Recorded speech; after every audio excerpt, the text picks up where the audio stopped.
ግሩም መልእክት ነው መጋቢ ሐዲስ ምስጢሩ ዘለቀ። እውነት ነው እንግዲህ ቅድም እርስዎም በመግቢያ ተናግረውታል። የቅዱስ ያሬድ ምስጋና ከመላእክት የተቀበለው ነው ብለዋል። እንግዲህ ከዚያ ጋር የተያያዘ የዚያ በረከት ስላልተለያቸው ነው ሊቃውንት እንጂ እንዳሉትም እንግዲህ የመላእክት እረፍታቸውም ምግባቸውም ምስጋና መሆኑ ግልጽ ነው። ስለዚህ የመላእክትን ምስጋና ከሆነ ተቀብሎ የመጣ አሁን ምስጋናውን ብቻ ሳይሆን ልክ ምስጋናውን ምግባቸው እየሆነ እረፍታቸውም ጭምር እየሆነ እንጂ ሊቃውንተ ቤተ ክርስቲያን እንግዲህ ከምሽቱ 2 ሰዓት ጀምሮ እስከ ቀኑ 6 ሰዓት 7 ሰዓት እንዲሁም ቅዳሴ ደግሞ ውሎ ሲሆን እስከ 9 እስከ 10 ሰዓት 24 ሰዓት ማለት በሚቻል ሁኔታ ምግብ ሳይበሉ እረፍት ሳይወስዱ ማገልገል ከሰማይ የመጣ ምስጋና መሆኑ አንዱ ማሳያ ነውና እውነት ነው። እንደ አንዳንድ ጊዜ በአውደ ምሕረቱ ከረፈደ መጥቶ የተለያየ ልብስ ለብሶ አውደ ምሕረቱን እንደው እንደ መጋራጃ እየሆነ እየሸፈነባቸው ነው እንጂ እንደው ምእመናን በአግባቡ ሊረዱት የሚገባ የሊቃውንቱ የድጓው ያቋቋሙ የቅኔው የመጻሕፍቱ መምህራን የቅዳሴው የዝማሬው መምህራን ለነዚህ ለቀዳሴያን ለካህናት ለዲያቆናት የተለየ ክብር ይገባቸዋል። አገልግሎታቸው ረጅም ነው። አንድ ሰባኪ ቢሰብክ ከ30 እስከ 40 ደቂቃ ነው። እነሱ ግን 30 እና 40 ደቂቃ ገና ለአገልግሎት የመዘጋጃ ማትበቃቸው እንኳን ምስጋናቸውን ሊጨርሱ እና ሊቃውንቱን እንደው ምእመናንም በእውነቱ ድካማቸውን በወል መረዳት እና ከጎናቸው ሆኖ ምን እንግዛችሁ ማለት ሁሉም በረከት ተካፋይ ያደርገዋልና ቅድም እርስዎ እንዳሉት ሊቃውንቱስ በምስጢሩም በዜማውም እየተመሰጡ ያን ያህል እንትን ምእመናኑ ምኑን አውቀውት ነው? ግዕዝ ነው፣ ዜማ ነው። ግዕዙንም ዜማውንም ሳይማሩት ግን ነፍሴ ትሰማለች ብለው ከሊቃውንቱ ጋር እየተመሰጡ በእልልታና በሽብሸቦ ክብረ በዓል ከዋዜማ ጀምሮ ክብረ በዓሉን ሲያጅቡ ይኖራሉ እና ይሄ በረከት የሚያስገኝ ስለሆነ ነው እና የሊቃውንቱን ድካምን በዚሁ ልክ እንድታግዙ ጥሪያችን እናስተላልፋለን ማለት ነው። ከዚህ በመቀጠል ሊቀ ማእምራን ዮሐንስ ምልጣኑንና አስመላለሙን በቅደም ተከተል ይቃኙልን። ሃሌሉያ ጽርህ ንጽሕት ማርያም ተፈስሒ ሃገረ እግዚአብሔር ቃል ቅዱስ ሃደረ ላዕሌኪ። ሁለተኛ ዝር ይወፅእ ላዕሌኪ አእላፍ መላእክት ይትለአኩኪ። ይቤ ዳዊት በመዝሙር መሰረታቲሃ ውስተ አድባር ቅዱሳን ወካዕበ ይቤ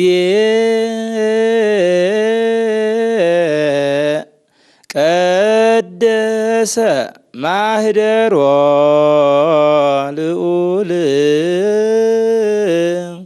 ወይቤ ዘየአሐድር እስመ ኀረይክዋ እግዚአ ለሰንበት በከርሳ ተጸውረ ሰማየ ወምድረ ዘውእቱ ፈጠረ። እግዚአብሔር ይስጥልን። መጋቤ ሐዲስ በቅደም ተከተል ምልጣኑንና አስመላለሙን ያብራሩልን። እሺ። ጽርህ ንጽሕት ማርያም ተፈስሒ ሀገረ እግዚአብሔር። ጽርህ ንጽሕት ብሎ ቅዱስ ያሬድ በዜማ ነው አሁንም ያመሰግናት። ዜማውንም ሰምተናል። በጣም የሚገርም ነው፣ ደስ የሚል ነው። በነገራችን ላይ እንግዲህ ዜማ ነፍስንም ስጋንም ይገዛል። ቅድም መምህር እንዳሉት ምእመናን ሲያዳምጡት ቋንቋው ገብቷቸው አይደለም፣ ግዕዙንም አውቀውት አይደለም። የመንፈስ ቅዱስ የሆነው ነገር ሁሉ ሰውን ወደ መንፈሳዊ ነገር ይስባል። ግዕዙን ስላወቁት ብቻ አይደለም፣ ቢያውቁት ደግሞ የበለጠ ይሆናል። ግን የመንፈስ ቅዱስ ሀብት ወደ መንፈሳዊ ነገር ሁሉ ሰዎችን ይስባቸዋል። በተለይ ደግሞ ይሄ ዜማው ነፍስንም ስጋንም አንድ አድርጎ ይገዛል። ለዚህ ነው ቅዱስ ያሬድ ይህን ዜማ ሲያዘም አጼ ገብረ መስቀል በዜማው ተመስጠው በመቋሚያቸው እግሩን ሲወጉት ደሙ እየፈሰሰ ቅዱስ ያሬድ ሳይሰማው የለም እኮ ቅዱስ ያሬድ ተመስጧል። በዚህ ምስጋና ነፍሱም ስጋውም ተመስጣለች። እና ምእመናንም እንግዲህ ሊቃውንቱን ሲያዳምጡ አሁን እንደሰማነው ዜማው ገዥ ነው። ነፍስንም ይገዛል፣ ስጋንም ይገዛል፣ ነፍስንም ስጋንም ይቀድሳል። እና ጽርህ ንጽሕት ማርያም እመቤታችን ሆይ ንጽሕት አዳራሽ ነሽ ይላል። እንግዲህ ንጽሕት አዳራሽ ነሽ ብሎ ሲናገር ካይምሮ አፍልቆ አመንጭቶ ከአንደበቱ አግኝቶ የተናገሩ ነገር አይደለም። በዚህ በኦሪት ዘፍጥረት ምዕራፍ 9 ቁጥር 27 ላይ ኖህ ልጆቹን በሚመርቅበት ጊዜ ለይድር እግዚአብሔር ውስተ ቤቱ ለሴም፣ እግዚአብሔር በሴም ድንኳን በሴም አዳራሽ ይደር። ጽርህ ንጽሕት ዘመልክያስ ነቢያት ነብዩ ሚክያስ ደግሞ ጽርህ ንጽሕት ጥርት ያልሽ ንጽሕት ቅድስት የተለየሽ አዳራሽ እነ ነብዩ ሕዝቅኤል ከምስራቅ ወደ ምዕራብ ሲገቡ ታላቅ አዳራሽ ተዘግቶ ቀይ ጎልማሳ ሳይገብት ከፍቶ ሳይገብት ሲወጣ አየ። ያቺ ንጽሕት ብሪት የሆነች አዳራሽ አዲስ አዳራሽ የተባለች እመቤታችን ናት። ያ ቀይ ጎልማሳ የተባለ ደግሞ መድኃኒታችን ኢየሱስ ክርስቶስ ነው። ሳይከፍት ገብቶ ሳይከፍት ይወጣል። በሩ ተዘግቷል። ሳይከፍት ገብቶ ሳይከፍት ወጣ። ነብዩ ሕዝቅኤል በዚህ ትንቢተ ሕዝቅኤል ምዕራፍ 40 ለም ተናግሮታል። አልቦ ዘዋዕ ዘእንበለ እግዚአብሔር ኃያላን ከእግዚአብሔር ኃያላን ከኪሩቤል ከሱራፌል ጌታ በቀር ሳይከፍት ገብቶ ሳይከፍት ይወጣ የለም። ያ ቀይ ጎልማሳ ከሶስቱ አካላት አንዱ አካል እግዚአብሔር ወልድ ነው። ያ በር የተዘጋ በር የተባለ ደግሞ ድንግልናዋ ነው። ከመጽነሷ ከመውለዷ በፊት ድንግል ናት። ከጸነሰችው ከወለደችውም በኋላ ዘላለም ዘወትር ድንግል ናት ያቺ እመቤታችን። እና ለዚህ ነው ጽር ንጽሕት ወቀይህ በትስፊቱም ስለሚል ወቀይህ በትስፊቱ ሰው መሆኑን ጻዳ በመለኮቱ ወቀይህ በትስፊቱ ቀይ በትስፊቱ ሲል ምንድን ነው? ሰው መሆኑን ከድንግል ማርያም ስጋን ነፍስን መዋሃዱን ያመለክታል። ወጻዳ በመለኮቱ ደግሞ ምንድን ነው? በቃ ምንም ነገር የለም። ይሄ ነው ተብሎ የማይነገር የማይመረመር የማይዳሰስ።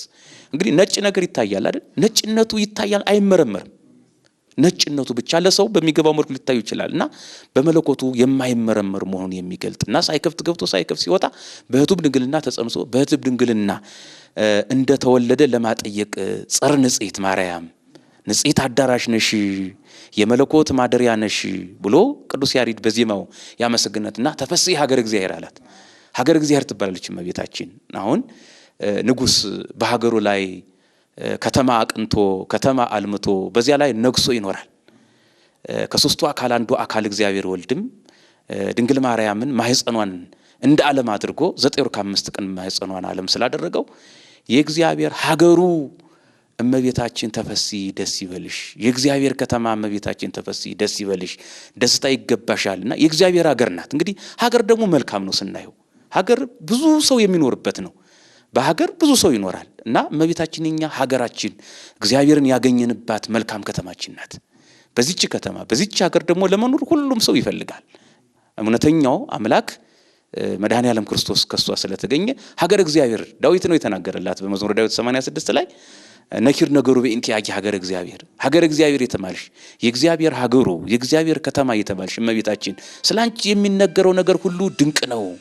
ስላንቺ የሚነገረው ነገር ድንቅ ነው፣ ልዩ ነው እና ብሎ ሀገር እግዚአብሔር ይላታል እመቤታችን። እና ቅዱስ ያሬድ ጽርህ ንጽሕት ተፈሥሒ ሀገር እግዚአብሔር እያለ ድንቅ በሆነ ዜማው ያመሰግናታል። እና ቃል ቅዱስ አደረ ላይለይ ይላል። ቃል ቅዱስ የተለየ ቅዱስ ንጹሕ ክቡር የሚሆን አካላዊ ቃል በማህፀንሽ አደረ ማለት ምንድነው? ከስጋይ ስጋን ከነፍስሽ ነፍስን ነስቶ በማህፀንሽ አደረ፣ ባንቺ ማህፀን አደረ። ወይም ቃል ቅዱስ ይወጽእ እምኔኪ ቃል ቅዱስ አካላዊ ቃል ቅዱስ ክቡር ንጹሕ የሚሆን አካላዊ ቃል ኢየሱስ ክርስቶስ እምኔኪ ይወጽእ እምኔኪ ካንቺ ከስጋሽ ስጋን ከነፍስሽ ነፍስ ነስቶን ነፍስ ከነፍስሽ ነፍስ ነስቶ ሰው ይሆናል ብሎ ቅዱስ ያሬድ በቅዱስ መጽሐፍ ያለውን እንዲህ በዜማ ያመሰግናልና ቃል ቅዱስ ይወጽ ምኔኪ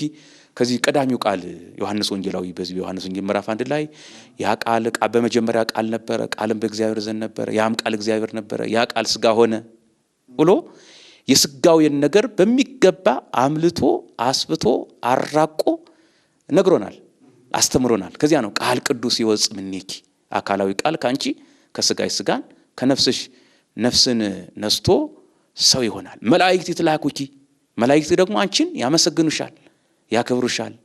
እንደውም ይላል ሊቁ ድንግል ታጸንን ርሳ መንገለ ከርሳ ወትሰም ቅዳሴ መላእክት ማህበ እግዚአብሔር ከመላእክት አምላክ ይቲ መላእክት እመቤታችንን ያመሰግኗት ነበረ።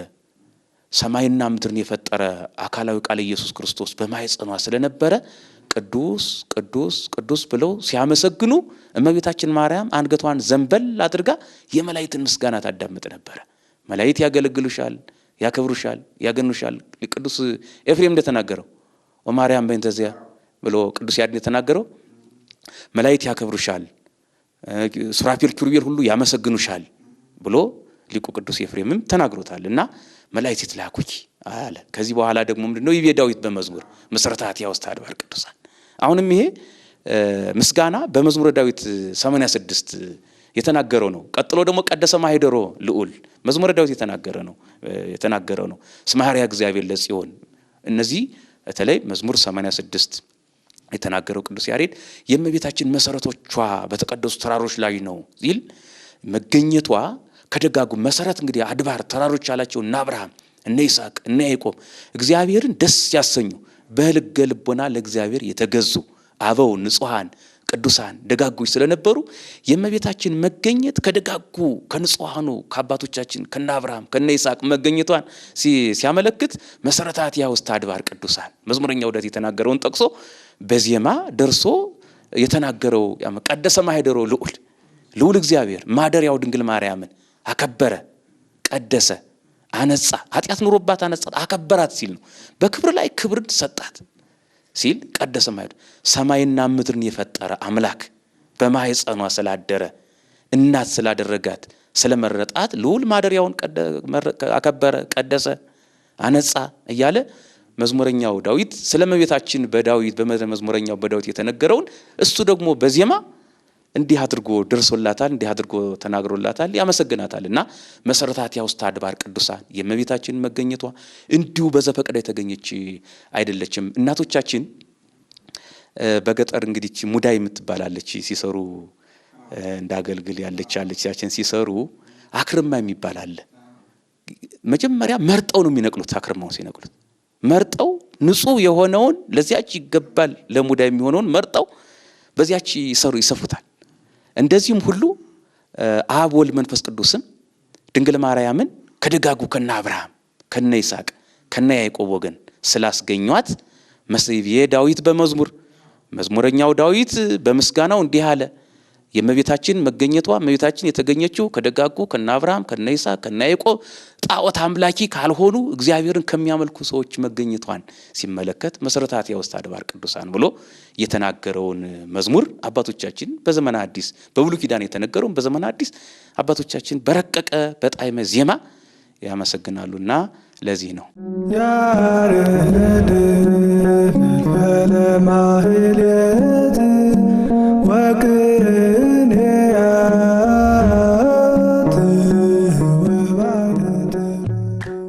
ቃለ ሕይወት ያሰማልን መጋቢ ሐዲስ ምስጢሩ።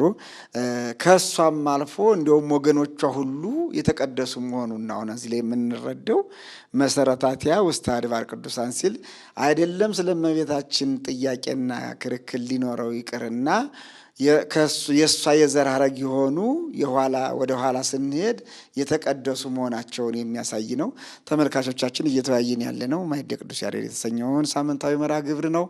የዛሬው ቃለ እግዚአብሔር ደግሞ ታኅሳስ 3 የሚከበረውን የእመቤታችን ወደ ቤተ መቅደስ መግባት አስመልክቶ መልአኩ ቅዱስ ፋኑኤል እርሷን እየተንከባከበ ምግብ የምትበለው የምትጠጣው እየሰጠ እየተንከባከባት በቤተ መቅደስ እንደኖረች እናት አባቶቿ ደግሞ ለእግዚአብሔር በገቡት ብጻት መሰረት ቃላቸውን ሳያጥፉ አንዲት ልጅ ናት፣ በስለት የተገኘች ናት፣ እሷን ሰጥተን ምን እንሆናለን ሳይሉ ቃላቸውን ጠብቀው ለእግዚአብሔር ልጃቸውን ያስረከቡበት ታላቅ በዓል ነው። ከዚህ ብዙ እንማራለን። እኛ ሰዎች ቅዱሳኑ እንዲያውም የብሉይ ኪዳን የተባሉት ሰዎች ልጃቸውን እስከ መስጠት ቃላቸውን ሲጠብቁ እኛ በገጠመን ችግር ጊዜ የምንሳላትን ቁራጭ ገንዘብ እንኳን በወቅቱ ለመስጠት የምንዳዳ ብዙዎች ነንና ከዚህ ከእመቤታችን ወላጆች ይህንን በሰፊው ልንማር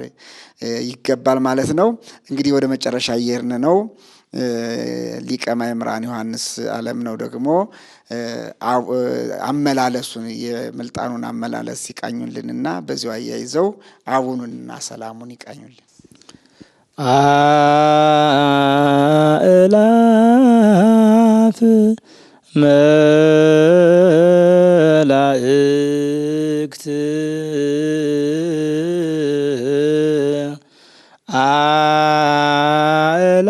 አእላፍ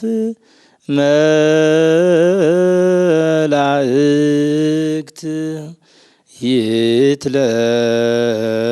ይትለአኩ ኦኪ መላእክት ይትለአኩ ኦኪ መላእክት ይትለአኩ ኦኪ መላእክት ይትለአኩ ኦኪ መላእክት ሃሌሉያ ሃሌሉያ ሃሌሉያ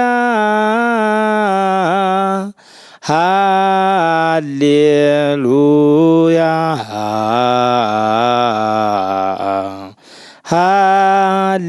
ሃሌሉያ እህትነ ይብልዋ ወይኬልልዋ ነያ ሀዳስዩ ጣዕዋ ጸቃው ይውዝ እምከናፍሪሃ እህትነ ይብልዋ ወይኬልልዋ ነያ ሀዳስዩ ጣዕዋ ከመቅርፍተ ሮማን መላትሃ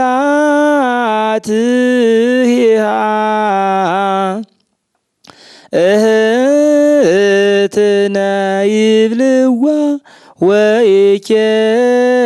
ወይኬልልዋ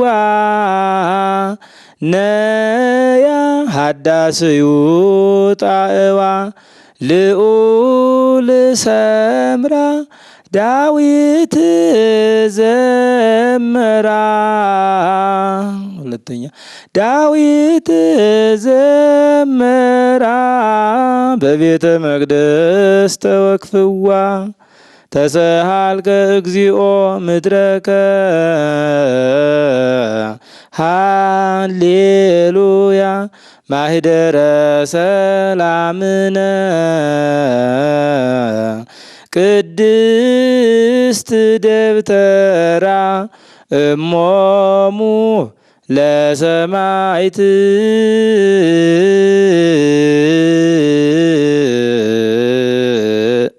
ወእህቶሙ ለመላእክት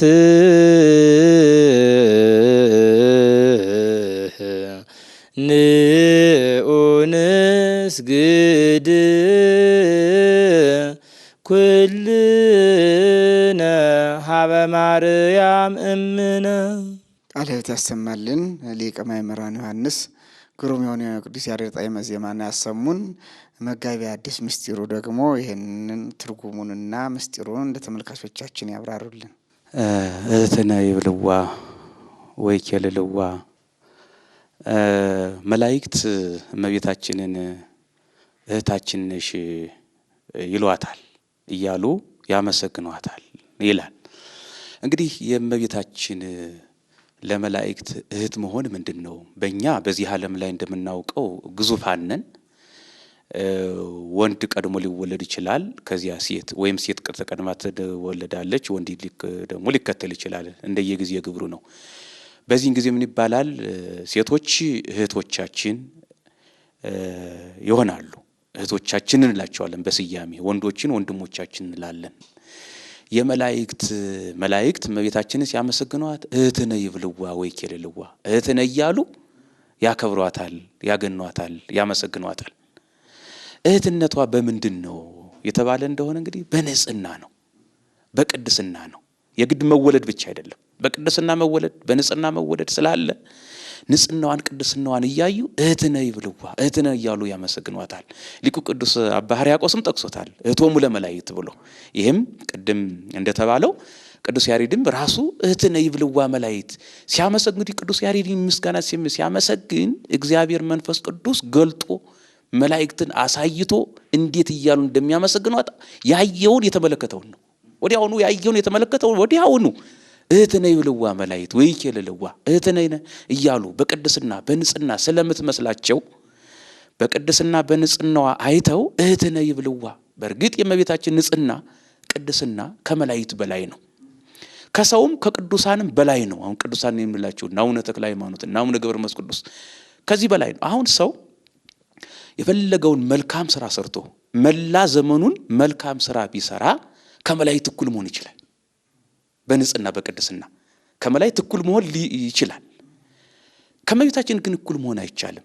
ለምን የተባለ እንደሆነ እመቤታችን የማይቻለውን የቻለችው በሕቱም ድንግልና ጸንሶ በሕቱም ድንግልና ለማንም አልተሰጠም፣ ወደፊትም ሊሰጥ የማይችል ነገር ነው። ስለዚህ መላእክት በዚህ ነው እንግዲህ እመቤታችን ከመላእክትም ከሁሉም ትበልጣለች በንጽህና በቅድስና። ምንድነው? ለዚህ ነው መላእክት እህትነ ይብልዋ ወይ ኬልልዋ በቅድስናዋ በንጽህናዋ እህትነ እያሉ ያመሰግኗታል። ሀዳሴው ጣይዋ የሚገርመው ነገር ሐና ኢያቄም ህልም ሲያዩ ወይም ራእይ ሲያዩ አስቀድመው ቅድመ አያት ነው መድኃኔዓለም እግዚአብሔር አምላክ የወሰዳቸው። በጣም ልጅ በማጣቸው ያዝኑ ነበረ፣ ይሰቀቁ ነበረ። በቃ ልጅ ለማግኘት ሁልጊዜ ይላል እንዲያውም ሁልጊዜ ወደ ቤተ መቅደስ ይገሰግሱ ነበረ ልጅ ለማግኘት። እና የተከበራችሁ ምእመናን ያጣነው መልካም ነገር ካለ ሁልጊዜ ወደ ሰው ሳይሆን መሄድ ያለብን ወደ እግዚአብሔር ቤተ መቅደሱ መሄድ እንዳለብን ከና ቅድስት ሐና ከቅዱስ ኢያቄም እንረዳለን ማለት ነው። እና ሁልጊዜ ልጅ እንዲሰጣቸው ወዴት ሄዱ ነበረ? ወደ ቤተ መቅደስ ሄዱ ነበረ። እና ራእዩን ሲገልጥላቸው ልጅ ሲሰጣቸው አስቦ ራእይ መጀመሪያ አሳያቸው። ነጭ እምቦሳ ከበረታቸው እየወጣች እምቦሳ እየወለደች እስከ ስድስተኛይቱ ጨረቃ ፀሐይ ስትወልድ አይተው ነበርና ያዩትን ራእይ እንኳ እግዚአብሔር መንፈስ ቅዱስ ለቅዱስ ያሬድ ገልጦለት ሀዳሴው ጣይዋ ሐዲስ ጥጃ እያሉ ያመሰግኗታል። እንግዲህ ያዩት ራእይ አልቀረም ማለት ነው። እንግዲህ ቅዱስ ያሬድ እንግዲህ ቅዱሳንን እግዚአብሔር ሲያከብራቸው ያዩትን ራእይ ሁሉ አይደብቅባቸውም። ለምን? በመንፈስ ቅዱስ የተገለጠ ስለሆነ በያ ሁሉ ስለ ራእይ በምስጋና እንዲወጣ ቅዱሳን መላእክት ቅዱሳን አባቶቻችን ሊቃውንት የሚያመሰግኑት ምስጋና እንደሆነ ሀዳሴው ጣይዋ እያሉ እመቤታችንን ያመሰግኗት ነበር። እና ከዚህ ቀጥሎ ደግሞ ምን አለ? ጸቃዊ ይውዝም ከናፈሪያ። እንግዲህ የማር ወለላ የማይወድ ማንም የለም።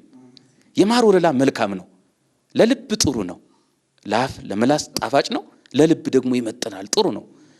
እና ጸቃዊ ይውዝም ከናፈሪያ እንደ ማር ወለላ ከእመቤታችን ትትናዋ ይፈሳል፣ ቅድስናዋ ንጽህናዋ ካንደበቷ ይፈሳል። እመቤታችን ድንግል ማርያም ብዙ ጊዜ መልአኩ ቅዱስ ገብርኤልም እኮ ያለችው ነይ አመቱ ለእግዚአብሔር ነይ አመቱ የእግዚአብሔር ባሪያ። ይህ ትትና ደስ ይላል በጣም ራስን ስቅ ማድረግ። የእግዚአብሔር እናት ትሆኛለች ሲላት ነይ አመቱ የእግዚአብሔር ባሪያ ነኝ። ትትና ቅድስና ንጽህና መታዘዝ እንደ ቃል ይሁንልኝ። በቃ በቅድስና በንጽህና መኖር ይህ ሞገስ ካንደበቷ ይፈሳል ብሎ ቅዱስ ያሬድና ከመቅረፍተ ሮማን መላቴያ ጉንጮቿ ደግሞ ሮማን እንደሚባል ዛፍ ናቸው። ሮማን የሚባል ዛፍ ለተለይ በእስራኤል ሀገር ለጌጥ ለውበት የሚያውሉት ነው። በቤታቸው ላይ እንዲሁ በተለያየ መልኩ ለውበት የሚውል እንደ ሮማን ነው። ፊቶችሽ ጉንጮችሽ ያማሩ የተዋቡ በቅድስና በንጽህና የተዋቡ ለሚያያቸው ሰው ሁሉ የሚመስጡ ድንቅ ነው ውበትሽ ድንቅ ነው። ነብዩ ዳዊት እንደተናገረላት ውበት ነው ድንቅ ነሽ ብሎ እንደተናገረላት ሁሉ ስለ ውበቷ ሁሉ ይናገራል ቅዱስ ያሬድ በዜማ። እንግዲህ የእመቤታችን ስትመሰገን የቀረ ነገር የለም። እንግዲህ በመልካ ማርያም ስንመለከት በቃ ሁለንተናዋን ቅዱሳን ያመሰግኗታል። ቅዱስ ያሬድም የቀረው ነገር የለም። ጸቃዊኩን ከናፈር ብሎ ከነፈሯን አነሳ። መልሃትኪ ብሎ ደግሞ ከመቅፍት ሮማን እንደሚባል ቅርፍት ነው። ይሄ ሮማን በነገራችን ላይ ለመድኃኒትነትም የሚያውሉት ቅጠል ነው።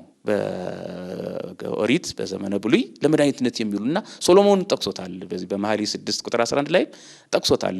ሮማን የሚባለውን ቅጠል መልካም ቅጠል እንደሆነ መልካም ዛፍ እንደሆነ ጉንጮችሽ እንደዚያ ያማሩ የተዋቡ ናቸው ብሎ ቅዱስ ያሬድ እመቤታችንን ከመቅፍተ ሮማን ብሎ መላትያ ብሎ አመስግኗታል። ከመቅፍተ ሮማን መላትኪ ብሎ አመስግኗታል። ዳዊት ልዑል ሰምራ አለ። ከዚያ ደግሞ ቀጠልና ምና ልዑል ሰምራ ልዑል እግዚአብሔር ወደዳት ወሰምረ ማዛዚያኪ ቅዱስ አባ ሕርያቆስ ደግሞ ማዛ ንጽህናሽን ማዛ ቅድስናሽን እግዚአብሔር ወልድ ወደደ ወዶም አልቀረ ተዋህደው ዳዊት ዘመራ። ዳዊት ደግሞ በመዝሙሩ እንግዲህ በመዝሙር 44 እንመለከት መዝሙር 44 ቅድም የተባለው አሁን ምንድነው እሱ የእመቤታችን ምስጋና ነው። ዳዊት ዘመራ አመሰገናት በቤተ መቅደስ ተወክፍዋ።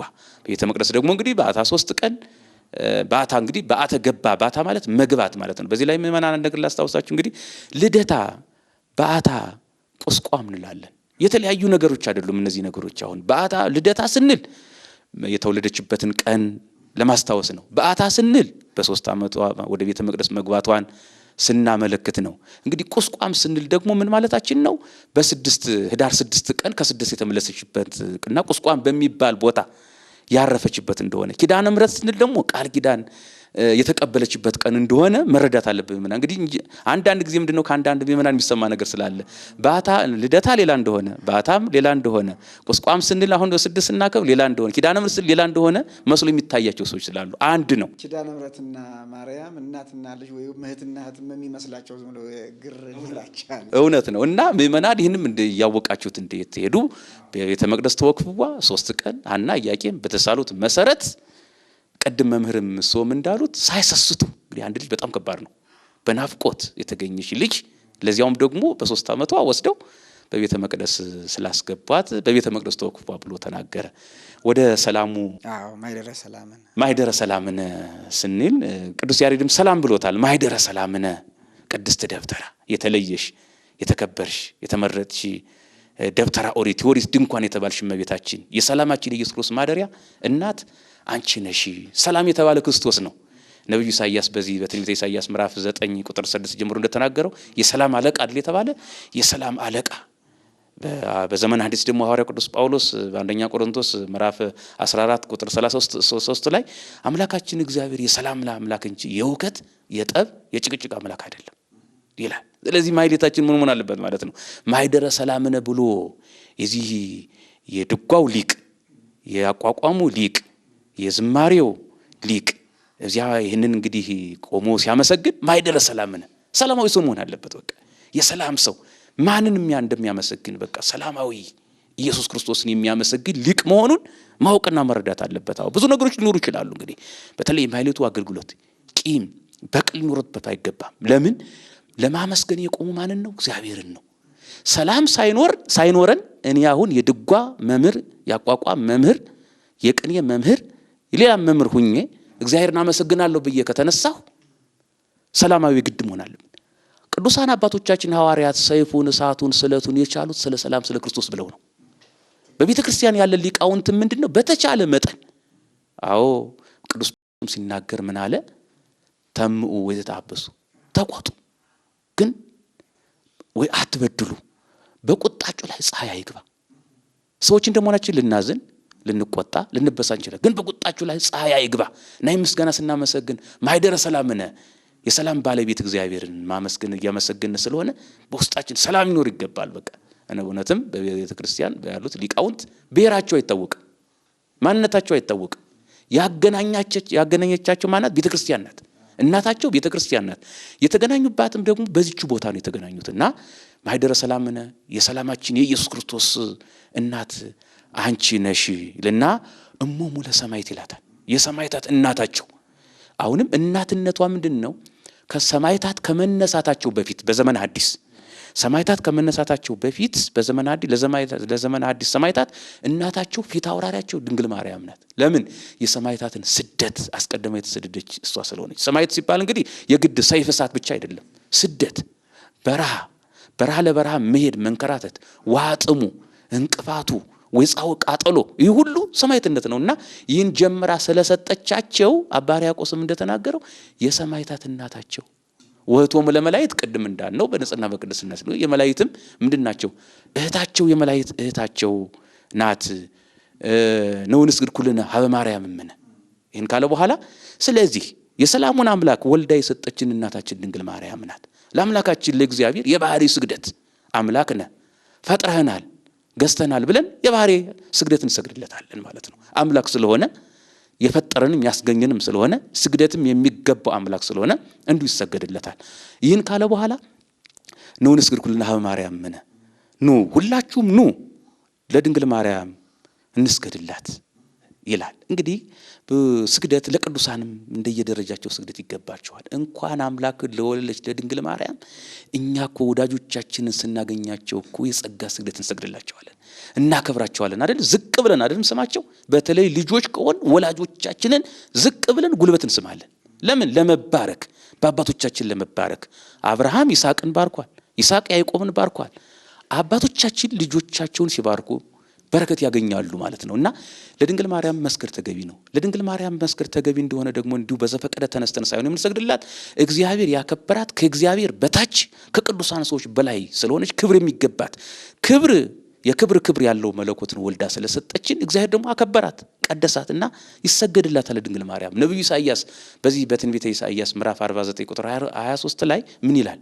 ነገስታት አሳዳጊዎችሽ አባቶችሽ ናቸው፣ እቴዮቻቸው ደግሞ ሞግዚቶችሽ ናቸው። ስለዚህ ሁሉም አንገታቸውን ወደ ምድር ዝቅ አድርገው ይሰግዱልሻል፣ የእግርሽም ትቢያ ይልሳሉ ተነግሮላታል በነብዩ በኢሳይያስም። ከዚያ ደግሞ ነብዩ ኢሳይያስ አሁን ደግሞ በዚህ በምዕራፍ 60 ቁጥር 13 ላይ ደግሞ ምን ይላታል? ሰዎች ሁሉ ራሳቸውን ዘንበል አድርገው ወደ አንቺ ይሰግዳሉ ብሎ ነብዩ ኢሳይያስ ስለ ስግደት ለድንግል ማርያም እንደሚሰገድላት አስቀድሞ ትንቢት ተናግሯል። ይህም ሊታወቅ ደግሞ በዘመነ ሐዲስ አካላዊ ቃልን ጸንሳ በማኅፀኗ ይዛ ኤልሳቤጥን ለመጠየቅ በሄደች ጊዜ የምናውቀው ታሪክ አለ በሉቃስ ወንጌል ምዕራፍ 1 ላይ አይደለም? ቅድስት ኤልሳቤጥ የእመቤታችን የሰላምታዋን ድምጽ በሰማች ጊዜ መንፈስ ቅዱስ ሞላባት፣ ምስጢር አናገራት። ምን ብሎ? የጌታዬ እናት ወሬ ትመጭ ዘንድ ምንድነኝ ብላ ራሷን አዋርዳ የጌታዬ እናት አለቻት። ከዚያ ምን አለች? የሰላምታሽን ድምጽ በሰማሁ ጊዜ በማኅፀኔ ውስጥ ያለው ጽንስ በፍስሐ አንፈራጸጓል በፍስሐ ወበሐሴት፣ ያ በማኅፀኔ ያለው ጽንስ በፍጹም ደስታ ዘለለ። ቅዱስ ያሬድ ደግሞ ሰገደ ብሎ ወስዶታል። ሰገደ ብሎ እና አሁን የተነገረው ትንቢት ደግሞ በቅድስት ኤልሳቤጥ ማኅፀን ተፈጸመ። ያ ጽንስ ያልተወለደ በማኅፀን ያለው ሕፃን ለድንግል ማርያም እንዲሁም ደግሞ በድንግል ማርያም ማኅፀን ላለው ለክርስቶስ ሰግደዋልና ኑ ንስግድ ኩልነ ሀበ ማርያም እምነ። ሁላችንም ወደ እመቤታችን ወደ እናታችን ወደ ማርያም እንስገድ ብሎ ቅዱስ ያሬድ ተናገረ። እንግዲህ ያየውን የተመለከተውን መላእክት ሲሰግዱላት፣ መላእክት ሲያከብሯት፣ መላእክት ሲያመሰግኗት አየና ኑ ንስግድ ኩልነ ሀበ ማርያም፣ ሁላችንም ወደ እናታችን ወደ ማርያም እንስገድ። እንግዲህ እኛ ከመላእክት ማንም ሰው ከመላእክት አይበልጥም። የፈለገውን ጻድቅ የፈለገውን ቅዱስ ቢሆን ከመላእክት አይበልጥም ብለናል አይደለም? ከመላእክት እኩል ሊተካከል ቢችል ነው እንጂ ከመላእክት ሊተካከል ምንድነው? ባለቤቱ ክርስቶስ በዚህ በነገረ ስጋዊ ሰዱቃውያንና ፈሪሳውያን በጠይቁት ጊዜ በማቴዎስ ወንጌል ምዕራፍ 22 ላይ ምንድነው ያሉት? አይ በስለ ጋብቻ ነገሩትና አይ ትንሣኤ ሙታን ካለማ ሙታን ከተነሱ በኋላ ያገባሉ ይጋባሉ አሉት። አይ አያገቡም አይጋቡም፣ እንደ መላእክት ሆነው ይኖራሉ እንጂ ሰው እንደ መላእክት ሆኖ ሊኖር ይችላል። እና መላእክት ይሰግዱላታል፣ መላእክት ያከብሩታል። ቅዱስ ገብርኤልም እየሰገደ ነው ያበሰራትና ስለዚህ ሁላችንም ለድንግል ማርያም እንሰግዳለን። ለድንግል ማርያም ሰገድን ማለት ግን የአምላካችንን ስግደት ቀማን ማለት አይደለም። እንዲሰገድላት እንድትከበር ያደረገ እኮ እሱ ነው። በነገራችን ላይ እኛ እኛ ብንሰግድላትም ባንሰግድላትም አንድ ጊዜ እግዚአብሔር አምላክ አክብሮታል። እግዚአብሔር ደግሞ ያከበረው ማንም ሊያዋርደው አይችልም። ስለዚህ ምእመናን ሁላችንም ድንግል ማርያም ስንሰግድ የጸጋ ስግደት እንሰግዳለን ማለት በጸጋ የተሰጣት ስለሆነ የጸጋ ስግደት እንሰግድላታለን። አስታራቂያችን አማላጃችን ስለሆነች ብለን እንሰግድላታለን። ስለዚህ የተከበራችሁ ምእመናን በዓሉን ስናከብር ሁላችንም በፍቅር በአንድነት ሆነን በረከት እንደምንቀበል ዜማውን ስንሰማ ስናዳምጥ በመስማት በረከት እናገኛለን። ጌታችን ኢየሱስ ክርስቶስ ምንድነው ያለው? ልጅ የሚላችሁን እሷም እመቤታችን ልጅ የሚላችሁን ስሙት። መስማት ጥሩ ነው። ሁልጊዜ ተናጋሪዎች ስንሆን ደግሞ የምናውቀውን ብቻ ነገር እንናገራለን። ስንሰማ አዲስ ዕውቀት አዲስ ግኝት እናገኛለንና የቅዱሳን መላእክትን ምስጋና ተሰማላችሁ። አሁን በአባቶቻችን በሊቃውንት የምትሰሙት ዜማ የቅዱሳን መላእክት ድምጽ ነው። መላእክት ረቂቃን ናቸው። በባህሪያቸው አይታዩም። ለብዙ አባቶቻችን ቢገለጡም በሰው አምሳል ተገለጡ እንጂ በባህሪያቸው ሊገለጡ አይችሉም። ሰው ሊያያቸው አይችልም። ረቂቃን ናቸው። ስለዚህ አሁን መላእክትን ለማየት የምትወዱ ምእመናን ሁሉ የቅዱስ ያሬድን ዜማ በአባቶቻችን ድምጽ ስትሰሙት የመላእክት ድምጽ ነው። አባቶቻችን እግዚአብሔር እንደ መሳሪያ አድርጎ ይተቀምባቸዋል። በአንደበታቸው ያ የሚንቆረቆረው ዜማ የመላእክት ድምጻቸው ነው። ስለዚህ ምእመናን በቤተ መቅደሱ በማህሌቱ በሰዓታቱ የምትሰሙት የቅዱስ ያሬድ ዜማ የመላእክት ድምጽ የመላእክት ዜማ እንደሆነ አምናችሁ ስትሰሙ ትባረካላችሁ፣ ትቀደሳላችሁ፣ ሁላችንም እንባረካለንና በዓሉን በሰላም በፍቅር በአንድነት ሆነን እንድናከብረው የአባቶቻችን አምላክ እግዚአብሔር ይርዳን። እግዚአብሔር ይስጥልን። መጋቤ ሐዲስ ምስጢሩ ዘለቀ የቦሌ ሆህተ ብርሃን ቅድስት ማርያም ቤተ ክርስቲያን የመጻሕፍተ ሐዲሳት ትርጓሜ መምህር ናቸው። እግዚአብሔር በእድሜ በጸጋ ይጠብቅልን። አድማጭ ተመልካቾቻችን እየተወያየን የነበረው የታኅሳስ በዓታ ለማርያም ወይም እመቤታችን ድንግል ማርያም በእናቷ በቅድስት ሐናና በአባቷ በቅዱስ ኢያቄም አማካኝነት በብጻት መልኩ ወደ ቤተ መቅደስ የገባችበት ዓመታዊ በዓል ምክንያት በማድረግ በቅዱስ ያሬድ ጣዕመ ዜማ የቀረበው ምስጋና ምን ይመስላል የሚለውን ከዜማውና ከግዕዙ ባሻገር በአማርኛ እየተበራራ ወደ እናንተ የሚቀርብ መርሐ ግብር ነበረ።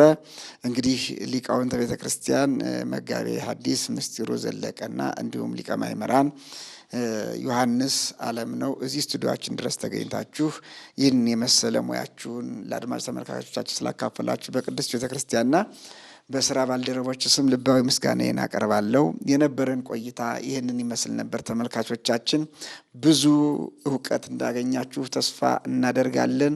ከቀሪ መርሐ ግብራችን ጋር አብራችሁ እንድትከታተሉ እያሳሰብን የመጨረሻውን የአቡኑን አመላለስ ሊቀ ማእምራን ዮሐንስ አለምነው ያሰሙናል። ከኔ ጋር በዚሁ እንሰናበታለን። ከበዓሉ ከእመቤታችን ከንጽሕተ ንጹሐን ከድንግል ማርያም ረድኤት በረከት ሁላችንም ያካፍለን። ወስብሐት ለእግዚአብሔር። ልዑል ሰምራ ዳዊት ዘምራ ልዑል ሰምራ ዳዊት ዘምራ በቤተ መቅደስ ተወክፍዋ በቤተ መቅደስ ተስተወ በቤተ መቅደስ ተወክፍዋ በቤተ መቅደስ ተወክፍ ያሬድ ለማህሌ